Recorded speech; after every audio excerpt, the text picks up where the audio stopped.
Hi, I'm Joyce Danielson for Expert Village.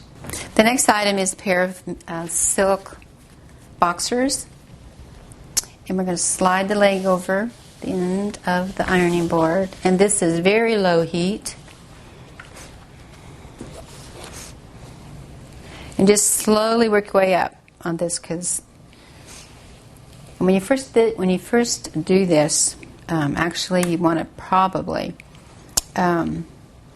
test the heat on the boxers, because it'll do awful things if you put too much heat on there. Burn the hole in it. Okay, so I'm going to turn the heat up a little bit higher because that's too low. The silk needs to be handled gently, hand washed, cold water, and don't put it in a washing machine to spin cycle it or anything. You're going to just hand wring it dry and then line dry it so it doesn't shrink or make puckers on the seams.